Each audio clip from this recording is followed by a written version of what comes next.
This is the latest in a series of videos about structures within presentations as part of an overarching theme of creativity. Because adapting the way you present allows you to be a bit more creative, allows you to stand out from perhaps other presenters, particularly if you are, let's say, pitching for business, you're competing with others. If your presentation is exactly the same as everybody else's, you're not going to stand out, or you might stand out for the wrong reasons. You're just going to be a bit meh. So structure is a great way to make your presentation stand out.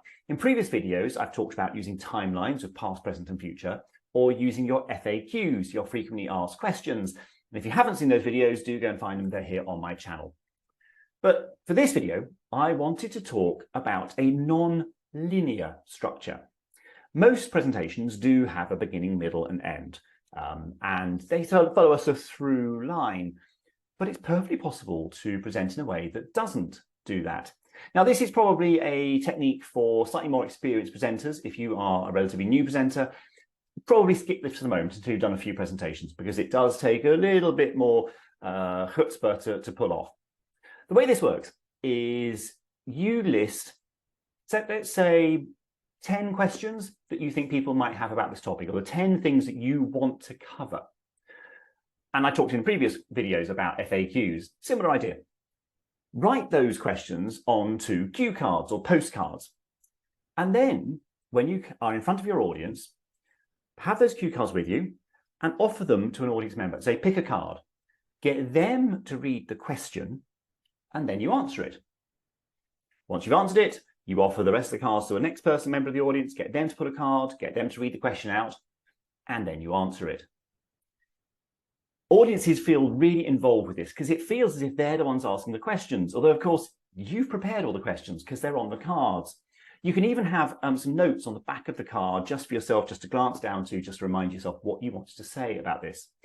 Now, the reason this is a non-linear structure is because you have no idea what order those questions are going to appear in. So you don't know which topic you're going to go to next. And the thing about this is it means every answer has to be standalone. You cannot have one answer dependent on people having heard the answer to another question, because there's no guarantee that that question will have come up earlier. So you can't sort of say, oh, well, as I said earlier about this, or whatever. You can't do that. You have to make sure that every answer is standalone. So it does take a little bit more nerve, quite frankly. But also you've got to go out into the audience and interact with them, which again, you've just got to have some confidence to do it. Most audiences are very happy to do it. And don't forget, if you're in a big space and you want the audience member to read out the question, they're going to need a microphone. So you might have to have a microphone in your hand so you can hold it there while they read out the question on the card. If you can't get an extra microphone, you can, of course, always read the question out. But I think it's much nicer if it comes from the audience member. It makes it feel like it's much more interactive. What I tend to do is I'll work my way through 8 or 10 cards, however many I have in my hand. And then depending on the time, then I'll throw it open to other questions. But by that point, I've often answered most of the questions that people had in their heads. I will often move around the room as I'm doing it. So I might actually go out into the audience, depending on the layout of the room, and I'll stand next to the audience member and sort of talk to them and to everybody else. And then I'll move further to a different part of the room and answer a question over there. It just gets me off the stage, and it means I'm in amongst the audience. You do need to check that with an event organizer if you're working in a big room, because they may have cameras and things like that. They need to make sure that they can follow you around the room, and also you need to make sure that your microphone is going to pick up and there's not going to be interference or black spots or all those sort of things. Anyway, as I say, that's an interesting, it's quite a slightly more advanced structure, but if you're going to try it, if you've got queries about it, get in touch. I'll run it through with you, and drop a comment below or drop me an email, and I'm very happy to chat to you about that. Hope that's useful. Come back next time when we're going to move on to think about other ways that you can be creative in your presentations.